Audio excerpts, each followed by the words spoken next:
할렐루야. 예, 한 달 만에 이제 한국교회사 강의를 재개하게 되었습니다. 참 은혜입니다. 오후에 이렇게 함께 모여서 한국교회사를 나눈다는 것이 참 은혜이고요. 오늘도 잘 따라오셔서 우리 한국 안에 하나님 허락하신 그 은혜의 역사를 잘 곱씹고 또 함께 주님께 나아가는 귀한 시간 되었으면 좋겠습니다. 자, 오늘 5번째 시간입니다. 지난번에 계속 배웠던 내용들이 좀 기억나시나요? 기억 안 나실 것 같아요, 그렇죠? 모든 내용을 다 우리가 복습할 수는 없고, 지난 강의, 그러니까 벌써 한 달 전입니다. 불이 들어오지 않아서, 그렇죠? 지난 강의를 한번 잠깐 우리가 되새겨 보면, 왜 한국 땅에 이렇게 놀라운 부흥의 역사가 있을 수 있었는가? 그것은 여러분, 그 당시에 정치 사회적인 영향이 굉장히 큽니다. 우리가 알듯이 일제강점기가 본격화되고 있었고, 그 어려운 현실 앞에 돌파구가 필요했는데, 그 돌파구, 유일하게 돌파구가 되었던 것이 뭡니까? 바로 기독교예요. 기독교. 예, 내면적으로, 그렇죠? 뿐 아니라 교육과 또 의료까지 다방면에 걸쳐서 그 사회 현실에 유일하게 답을 줄 수 있는 종교는 기독교밖에 없었습니다. 그리고 그 핵심에는 하나님께서 선택하고 부르시고 파송하신 정말 보석 같은 헌신된 하나님의 선교사들이 그 속에 있었습니다. 한국교회는 참 복을 받은 그런 교회죠, 그렇죠? 그리고 한국 사회는 정말 단기간 안에 하나님께서 크신 은혜를 부어줬 그런 나라라고 할 수 있습니다. 지난주에 우리가 찬송가 얘기도 했었죠, 그렇죠? 찬송가 어떻게 우리 이 지금 보고 있는 대로 오게 되었는가? 가장 처음으로 4부 화음을 가지고 찬송가를 편찬했던 사람이 누구였습니까? 기억하시나요 혹시? 언더우드 선교사가 처음으로 장로교에서는, 원래는 감리교에서 가장 먼저 한 200여 곡으로 벌써 찬송가를 만들기 시작했고요, 그렇죠? 그리고 뒤늦게 이제 장로교에서 4부 찬송가로 만들고, 나중에 감리교와 장로교가 합쳐서 우리가 지금 보고 있는 이 찬송가의 초기 형태로 찬송가가 만들어졌다. 기억하시죠? 예, 말씀 또한 그랬습니다. 말씀도 그랬고, 말씀도 각 선교사들이 그렇게 해석하다가 나중에 말씀이 하나 되어서 결국은 지금까지 오게 되었다. 간단하게 요약하면 그렇습니다. 금주운동 기억하시나요? 예, 금주운동. 금주는 처음에 죄가 아니었죠. 근데 이 선교사들이 이 조선 땅에 있는 그 악습들, 구습들을 타파하는 가운데 이 절주의 문제를 가지고 옵니다. 그래서 처음에 이것을 4대 악, 4대 죄라고 얘기했죠. 하나님께 제하여 죄를 짓는 것이고, 교회법을 어기는 것이고, 부모에게 악한 쓴소리를 하는 것이고, 자신에게 죄를 짓는 것이다 라고 해서 한국교회 초기부터, 완전 초기는 아니지만 비교적 초기부터 이 술의 문제는 금기시를 넘어서 죄악시 되었습니다. 죄로 간주되었습니다. 그렇죠? 담배 문제도 마찬가지입니다, 여러분. 그런 전통 하에서 계속 견고하게 오게 되었던 것이죠. 자, 오늘은 이제 본격적으로 어떻게 이 1900년 초에 어떻게 한국 땅에, 이 조선 땅에 복음이 들불처럼 번져가는가, 그 부분을 우리가 함께 좀 나눴으면 좋겠는데요. 여러분, 왜 이 한국 땅에, 조선 땅에 이 복음이 이렇게 확장될 수 있었는가? 그 이유는 무엇이냐면, 선교사들이 메인 타겟으로 삼은 대상이 상류층이 아니었습니다. 예, 중산층들이에요. 그리고 주로 하층민들.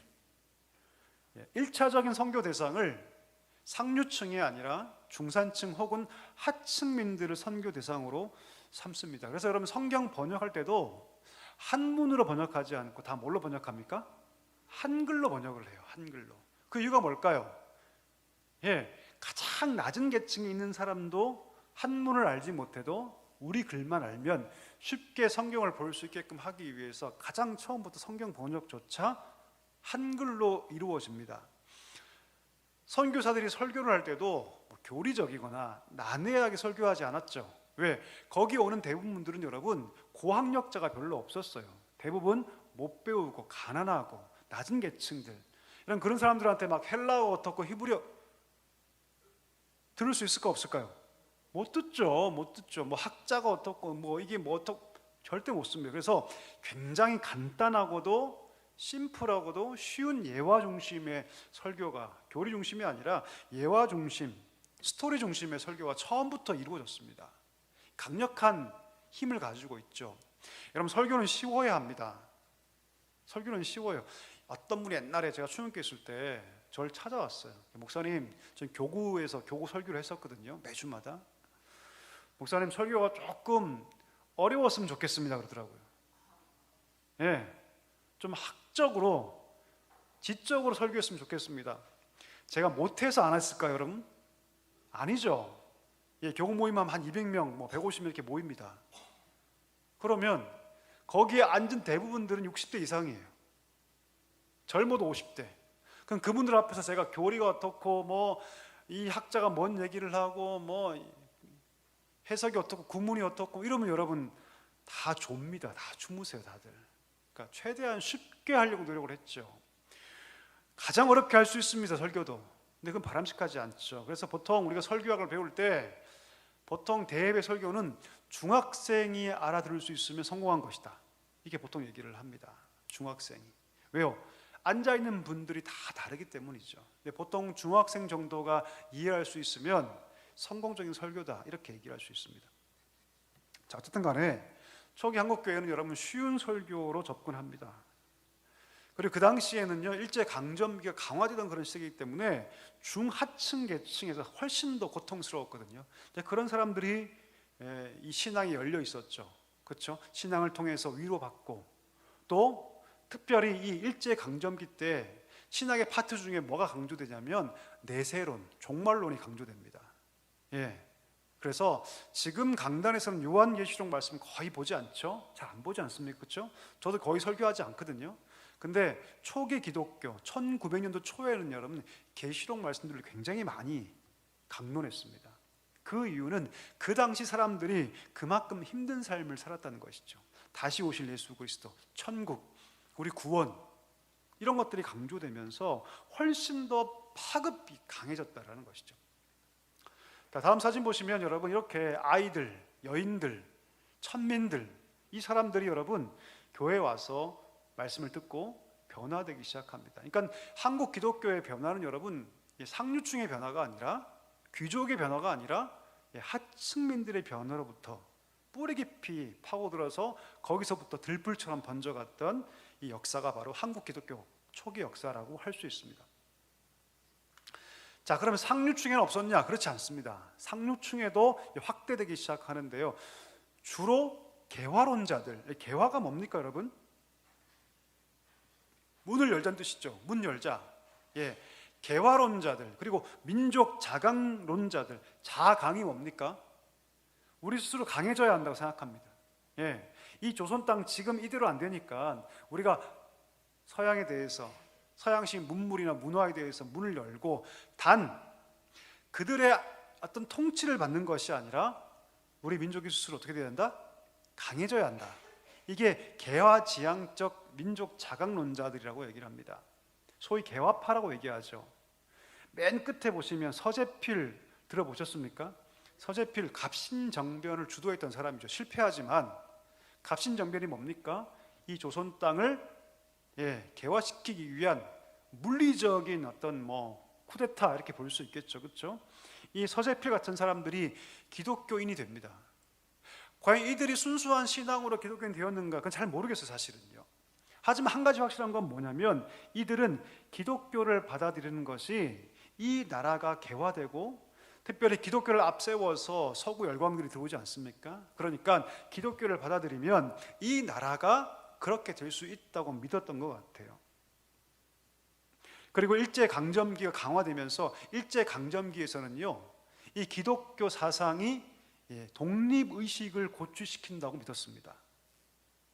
사상적 근거가 없는 시대에 이 독립운동에 대한 정당성을 부여하는 것이 바로 기독교다 이렇게 믿었던 것 같아요. 그래서 소위 엘리트, 상류층 중에서 지식인들 중심에서 여러분 이 많은 사람들이 기독교를 받아들이게 됩니다. 대표적인 경우가 밑에 제가 적어놓은 서재필, 윤치호, 이상재 다 독립협회 독립협회에 소속되어서 활동했던 사람이죠. 독립협회가 뭡니까 여러분? 우리가 알고 있는 을미사변, 명성황후 시해 사건 아시죠? 1895년 민비가 죽임당하지 않습니까? 일제에 의해서. 그렇죠. 그 사건 다음에 이 서재필이 귀국하게 되거든요. 원래 갑신정변 일으켜서 쫓겨났다가 돌아오게 되는데, 돌아와서 뭘 만드냐면 독립협회를 만들어요. 이 무슨 단체냐? 우리가 서구 열강으로 독립해야 한다, 민족이 세워져야 한다 라고 주장하면서 그 모든 것의 사상적 근거를 어디에 두냐면 기독교 정신에 둬요. 기독교 정신. 그리고 독립협회에서 우리가 알고 있는 최초의 한글 신문인 독립신문 들어보셨죠? 학교 다닐 때 한 번쯤은. 그 독립신문이 처음으로 이 서재필 등을 통해서 만들어지기 시작합니다. 그러니까 여러분, 기독교는요, 이런 개화론자들 혹은 일제강점기에 이 독립운동하는 사람들의 기본적인 사상적 배경을 이 기독교가 제공합니다. 기독교가 말하고 있는 어떤 자유, 평등, 이런 것들이 여러분 그 당시에 이 한국 땅에 가장 중요한 근거를, 틀을 마련했다는 것을 우리가 알 수 있습니다. 이렇게 여러분 복음은 확대되기 시작합니다. 중하층 계층에서 그들의 마음을 만져주면서 그 마음 가운데 위로를 주면서 들불처럼 번져가기 시작하고요. 그 당시에 개화를 바라고 또 민족의 독립을 바라는 자들, 상류층들, 지식인들 중심으로 그 사상적 배경을 제공하면서 기독교가 이 조선 땅, 이 한국 안에 퍼져가기 시작하죠. 자, 그러다가 결정적으로 여러분 더 확대된 사건이 발생합니다. 자, 1903년부터 1909년까지 대략 한 6년 혹은 7년에 걸쳐서 아주 획기적인 사건이 벌어지기 시작합니다. 두 가지 큰 부흥의 역사로 등장하기 시작하는데요. 이런 부흥이란 뭡니까? 부흥은 누가 하시는 거죠? 하나님이 하시는 거죠. 하나님께서 주시는 놀라운 변화, 그것을 우리가 부흥이라 정의할 수 있는데, 첫 번째 가장 중요하게 나타나는 것이 무엇이냐면, 제가 파란 글씨로 적어놨는데 한번 읽어볼까요? 1903년부터 1907년까지 대부흥운동, 여기에 방점을 찍은 것이 우리가 알고 있는 1907년 평양 대부흥운동입니다. 그리고 2년 후 1909년부터 시작된 백만인 구령운동, 들어보셨나요 혹시? 들어보셨죠, 그렇죠? 이 두 가지가 그 당시에 일어났던 막 복음의 역사가 불길처럼 퍼져가고 있을 때 하나님께서 허락하신 엄청난 부흥의 역사의 획기적인 사건이 바로 이 두 가지 사건이라고 할 수 있습니다. 대부흥운동, 그리고 1909년도에 이 백만인 구령운동이 바로 이 두 가지 사건이라고 할 수 있습니다. 자, 대부흥운동을 한번 보겠습니다. 대부흥운동 하면 우리가 보통 1907년도에 평양 대부흥운동만 보죠, 알죠? 근데 그렇지 않습니다. 1903년부터 이 불길이 조금씩 일어나기 시작해요. 어디서 이 불길이 시작되냐면 저 북한의 원산 지방, 원산 아시죠 여러분? 항구 도시 원산. 그렇죠? 일본이 개항을 요구할 때 원산, 제물포, 부산 세 가지였지 않습니까? 그렇죠? 이 원산에서부터 1903년도에 이 부흥의 불씨가 일어나기 시작하는데, 제가 적어놓지만 화이트 선교사, 감리의 소속입니다. 그 다음에 맥컬리 선교사가 원래는 중국에서 활동을 해요. 중국 청나라 때죠, 그렇죠? 중국에서 활동하다가 의화단 사건, 의화단이 뭐냐면 여러분 민중 조직인데 비밀 결사대예요.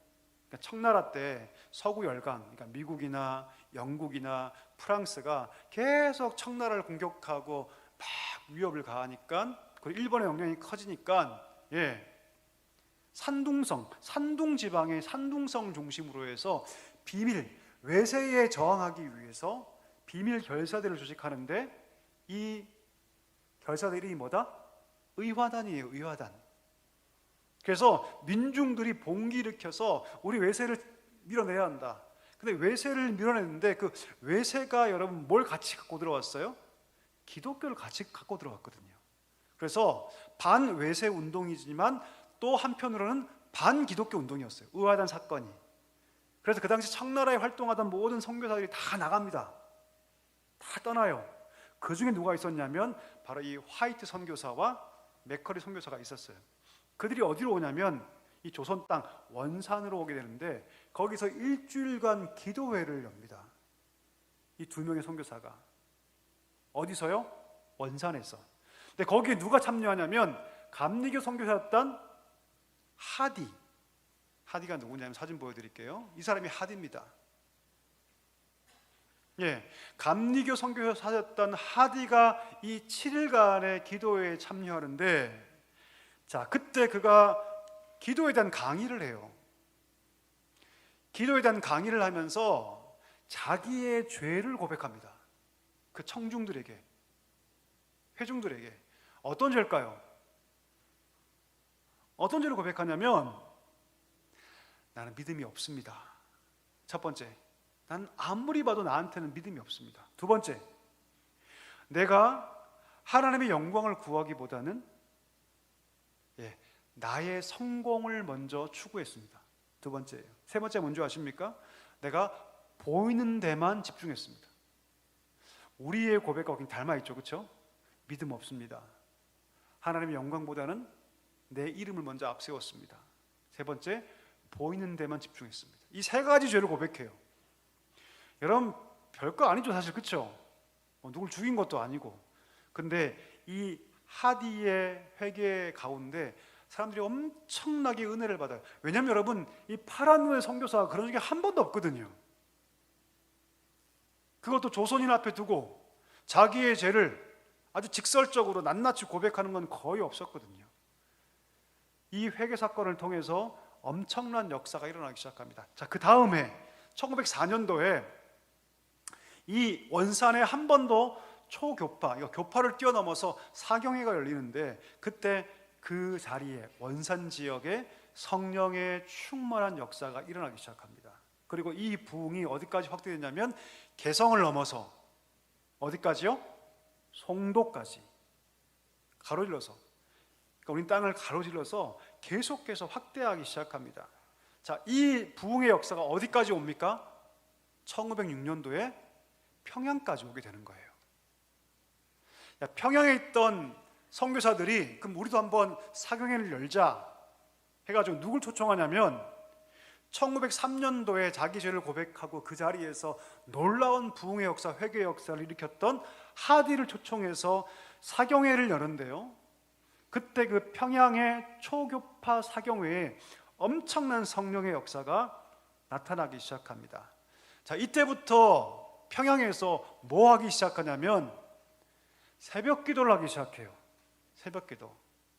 누가 가장 먼저 시작하냐면 그 당시 평양 장대원 교회의 장로이자 전도사였던 길선주 전도사, 길선주 장로, 그리고 동료 장로였던 박칠옥이라는 사람이 이 평양에 열렸던 초교파 사경회를 위해서 기도하기 시작하는데, 언제 기도했다?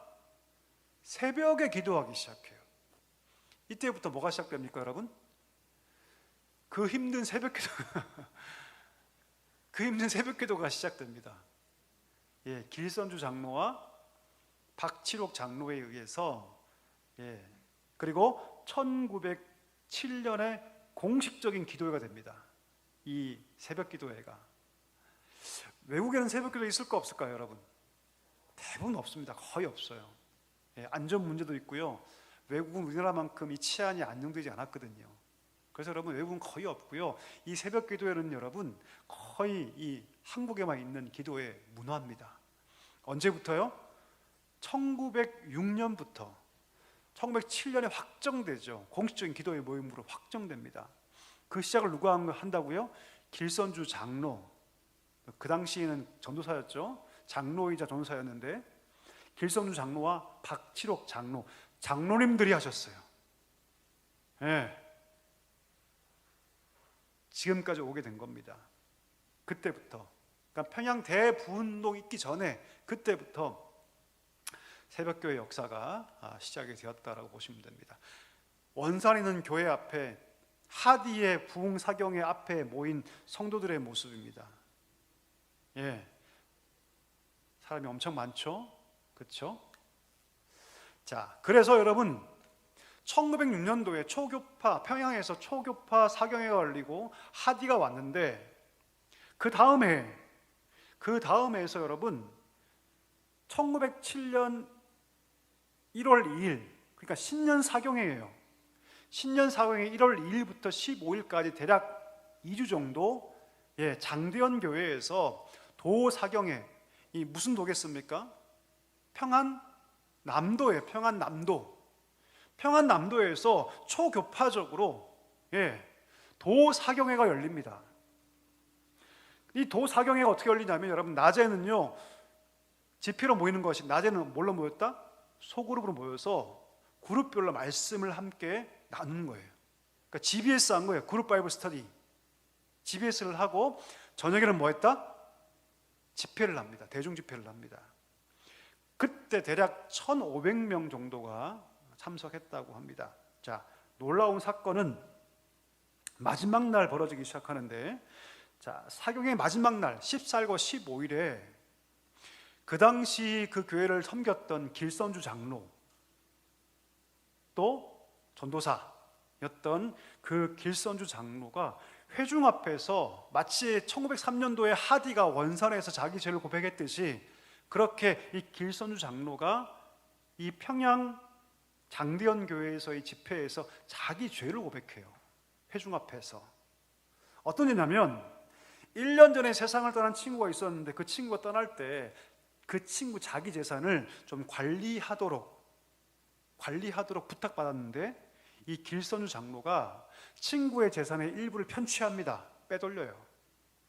아무에게 얘기하지 않죠. 이 숨겨놨던 죄를 그 평양 장대현 교회 사경회 때 마지막 날 회중 앞에서 자기 죄를 고백하는 거예요.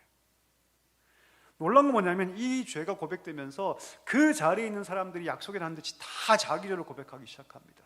부정회죄, 음란회죄, 이런 것들이 다 그 자리에서 막 고백되기 시작해요. 이 고백의 물결이 그 장대현 교회 안에 퍼져가기 시작합니다. 막 울고 가슴을 치고 애통하고 서로 용서하고 이런 일들이 그 장대현 교회 안에서 막 퍼져가기 시작해요. 자, 그 장면을 봤던 어떤 외국인 선교사가 이런 글을 씁니다. 그레함 리 선교사가 뭐라고 썼냐면, 제가 읽어볼게요. 인간이 범할 가능성이 있는 모든 죄는 거의 다 고백되었다. 사람의 체면은 다 잊고 오직 예수를 향하여 주여 나를 버리지 마옵소서라고 울부짖을 뿐이었다. 어제 있었던 집회는 내가 경험하지 못한 어떤 말로도 형용할 수 없는 집회였다. 이렇게 선교 보고를 합니다. 또 북장로교 선교사 조지 맥쿤이 편지를 쓰는데 이런 편지의 내용이 있죠. 우리는 매우 놀라운 은혜를 경험하고 있다. 장대현 교회에서 모인 지난밤 집회는 최초의 실제적인 성령의 권능과 임재의 모임이었다.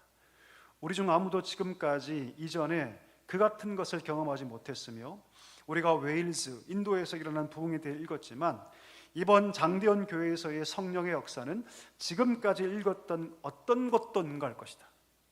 여러분, 웨일즈 부흥이 얼마나 유명합니까? 인도의 부흥이 얼마나 유명합니까? 근데 그 어떤 부흥보다도 이 북장로교 선교사 눈에는 이 평양 장대현 교회에 일어났던 이 부흥이 가장 강력하다라고 말할 정도였던 것이죠. 자, 평양 장대현 교회에서 발생했던 이 엄청난 부흥의 역사가 놀랍게도 그 교회에 그냥 끝나는 것이 아니라 막 번져가기 시작해요. 전역으로 번져가기 시작합니다. 온 북한 땅으로 번져가기 시작하죠. 그래서 평양 전역으로 퍼지기 시작하고 교파를 초월해서 교회와 학교, 다른 지방까지 막 퍼지기 시작합니다. 그래서 우리가 부흥하면 뭐라고 합니까? 평양 대부흥운동이라고 얘기를 하죠. 그 한복판에는 여러분, 죄에 대한 고백과 은혜에 대한 사모함이 있었다는 것이죠. 그래서 여러분, 각 지방과 각 교회마다 이 부흥이 흘러가기 시작하고 각 교회와 지방에서 성경을 연구하고 기도하고 전도하고 봉사하고 봉헌하는 그런 삶이 강조되기 시작합니다. 그리고 막 사경회가 이곳저곳에서 엄청 열기 시작하죠. 그 사회에 열릴 때마다 공개적으로 회개를 하고 고백하고 영적인 변화가 일어납니다. 자, 그러면 어떻게 될까요? 당연히 수적인 성장이 벌어지기 시작하겠죠. 책을 읽어보면 여러분, 어떤 곳에는 여러분 3일 동안 혹은 7일 동안 사경을 하잖아요. 그러면 자기 먹을 것을 막 싸고 와요. 쌀도 와서 밥도 해 먹으면서 그렇게 사경회를 합니다. 엄청난 수적인 성장이 일어나기 시작하죠. 전도와 선교 운동이 일어나기 시작하고 사회가 바뀌기 시작합니다. 그러니까 평양 장대현 교회에서 시작된 이 평양 대부흥 운동은요, 단지 그냥 영적으로 깨어나는 정도가 아니라 삶을 근본적으로 변화시키는 정말로 놀랍고 위대한 대부흥의 역사였다. 이렇게 우리가 얘기할 수 있습니다. 사진 볼까요? 엄청나죠, 여러분? 어마어마하죠. 이게 100년도 더 된 전의 일입니다. 지금 요 안에만 있다고 생각하지 마십시오. 이 밖에까지 꽉 차 있습니다. 밖에도 지금 들어오지 못한 사람까지 꽉 차 있는 거예요, 여러분. 말씀을 들으려고 어떤 사람들은 막 쌀을 이고 오고 밥을 해 먹으면서 이 말씀을 들으려고 그렇게 사경회가 막 들불처럼 번져가기 시작합니다. 저 뒤에 보이는 건물이 장대현 교회고요. 그 앞에 집회를 기념해서 찍은 사진입니다. 엄청난 역사가 한국 교회 안에 일어나기 시작하죠. 자, 여기서 멈추지 않습니다. 1907년도에 벌어졌던 이 평양 대부흥 운동이 확대되기 시작하는데 그게 뭐다? 100만인 구령 운동이에요. 자, 100만인이 뭘까요? 100명의 사람이죠. 구령은 뭡니까? 영혼을 구원한다는 뜻이에요.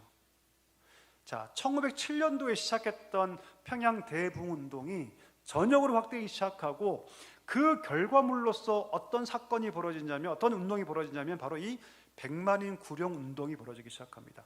자, 1909년도 10년도에 2년 동안 이 100만인 구령 운동이 벌어지기 시작하는데, 말 그대로 여러분, 모든 사람들을 죽기로 인도하자, 민족을 복음화시키자, 전도하자라는 전도 운동이에요.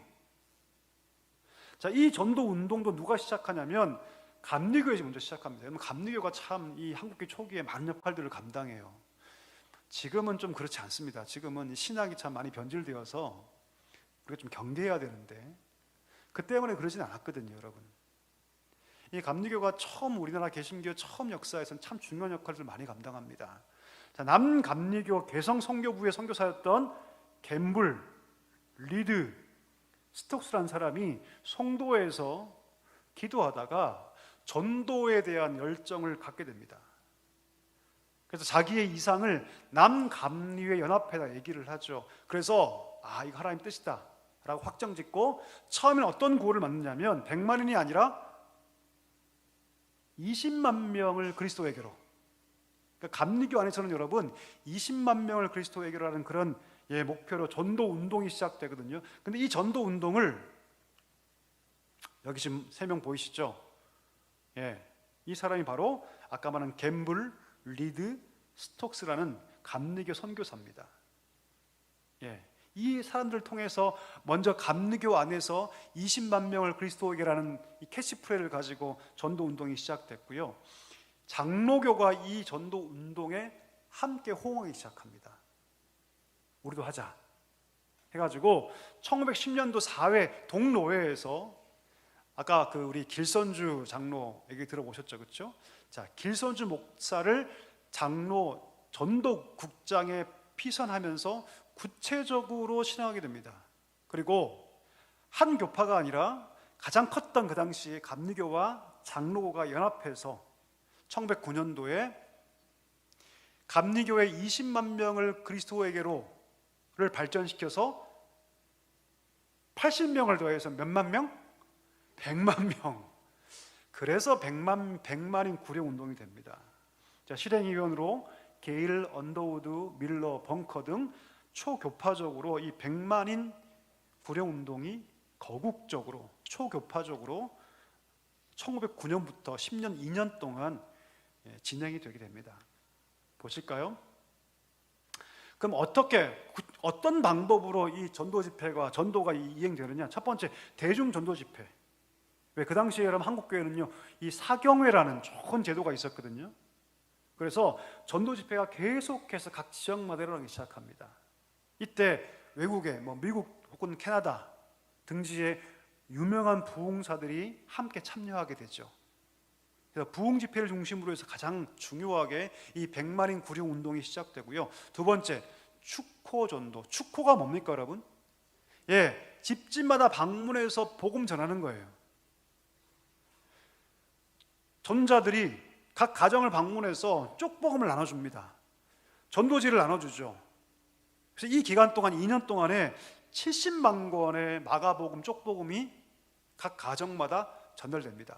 그리고 300만 장의 전도지가 이 2년 동안 전국적으로 각 가정마다 축호 전도를 통해서 전도지가 전달됩니다. 축호 전도. 세 번째, 날 연보 제정. 연보가 뭡니까 여러분? 헌금이죠, 헌금. 그렇죠? 그럼 날 연보는 뭡니까? 데이 어퍼링이라고 해가지고 내 일주일에 하루, 그럼 한 달에 며칠 이렇게 자기가 작정하는 거예요. 하나님, 내가 일주일에 하루만큼은 복음 전도를 위해서 내가 헌신하겠습니다 등등 해가지고 자기가 1년 365일 동안 며칠을 전도에 헌신할 것인가를 하나님께 작정해요. 자, 전도 운동 기간에 총 10만 일 날짜로, 여러분, 시간이 아니라 10만 일의 날 연보가 작정됩니다. 몇 명인지 모르겠지만 그 사람들이 내가 적어도 10만 일은 영혼 구원을 위해서 내가 올인하겠다, 헌신하겠다라고 날 연보를 제정합니다. 자, 이때 또 뭐가 시작됩니까? 그 힘든 금요 기도회가 여러분, 금요 기도회하면 지금 기껏해야 한 2시간 하죠, 그렇죠? 우리 교회는 안 하지만 다른 교회 가면 보통 한 2시간, 1시간 반 합니다. 근데 이 금요 기도회는 뭐예요, 여러분? 철야예요, 철야. 저녁에 밥 다 먹고, 그렇죠? 설거지 다 하고 모여요. 언제까지? 다음 날까지. 새벽이 동틀 때까지. 저는 사실 여러분 어릴 때 고3 때까지 요거 했습니다. 평생을 20살 때까지, 어릴 때부터 대학 올라가기 전까지 저희 교회는 이 철야 예배를 드렸거든요. 마지막은 안수해 주시고, 우리 목사님이 안수해 주시고 막 성령에 나타나신 분들이 있고 막 그랬거든요. 지금은 이렇게 한 교회가 거의 없죠, 그렇죠? 근데 그 당시에 이 금요 기도회는 여러분, 금요 기도회가 아니라 금요 철야 기도회. 그러니까 원산 대붕 때부터, 그때부터 새벽 기도가 시작되고요, 그렇죠? 백만인 구령 운동 때부터 뭐가 시작되었다? 금요 철야 기도회가 시작되었다. 수많은 사람들이 하나님께 돌아오기 시작합니다. 이 두 가지 큰 대부흥 운동과 백만인 구령 운동을 통해서 1900년 초기에 한국 교회 안에 놀라운 부흥의 역사가 막 번져가기 시작했다. 이것을 꼭 기억하시길 바랍니다. 자, 그다음, 그러는 가운데 그 전부터 가장 중요하게 신학교를 설립해야 한다는 그런 목소리가 있었습니다. 왜요, 여러분? 우리가 알듯이 자립, 자전, 자치, 이게 뭡니까? 네비우스 선교 정책 들어보셨죠? 제가 얘기했죠, 그렇죠? 자립, 자전, 자치인데 자립과 자치를 위해서는 여러분 리더가 필요하거든요. 현지인 리더.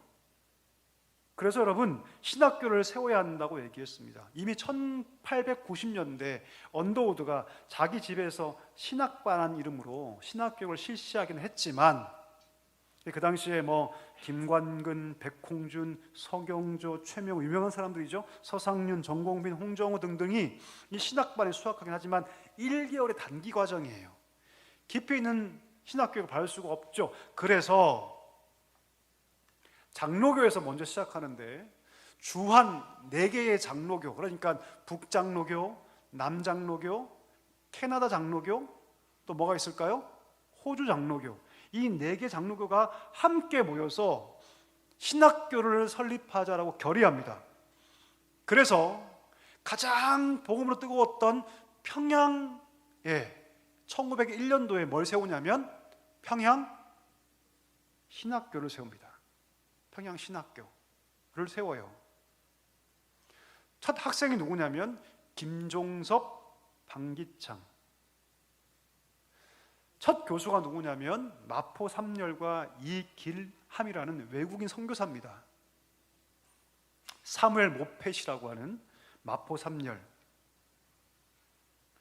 그리고 1901년도에 개교하게 되고요. 1902년도에 우리가 알고 있는 길선주, 그 전까지는 전도사였죠, 그렇죠? 길선주, 송인서, 양전백, 이기풍 4명이 1902년도에 처음엔 2명, 1902년도에는 4명 이렇게 입학하게 됩니다. 그리고 1905년도에는 22명, 6년도에는 50명, 7년도에는 75명, 9년도에는 138명으로 점차 증가하게 되죠. 자, 여기가 최초의 평양신학교예요, 여러분. 여기가 어디냐면 여러분, 사무엘 모펫 마포 삼열 선교사의 집입니다. 이 집에서 처음으로 신학교가 오픈돼요. 그리고 나중에 이전하게 되죠. 자, 왼쪽에 보시면 큰 건물 하나 있죠? 이게 이전된 평양신학교입니다. 건물 멋있죠, 그렇죠? 예. 그 오른쪽에 처음으로 이제 수료해서 처음으로 목사 안수를 받은 7명이 등장합니다. 이따 제가 말씀드릴 텐데, 자, 1907년도에 6월 20일 날 처음으로 졸업생을 배출합니다. 길선주, 방기창, 서경조, 송인서, 양전백, 이기풍, 한석진, 아까 사진의 7명, 아주 기념비적인 인물들이죠. 이 7명이 평양신학교를 졸업하고 처음으로 목사 안수를 받습니다. 졸업한 그 해에 7명이 9월에 가을 노예겠죠. 그러니까 목사 안수를 받고 첫 평양신학교 졸업생으로서 장로교 목사가 됩니다. 나중에 크게 발전하게 되죠. 1916년도에는 230명의 목사 후보생이 재학하게 되었고요. 그때가 지금 왼쪽에 보시는 저 건물대입니다. 예, 크게 발전해서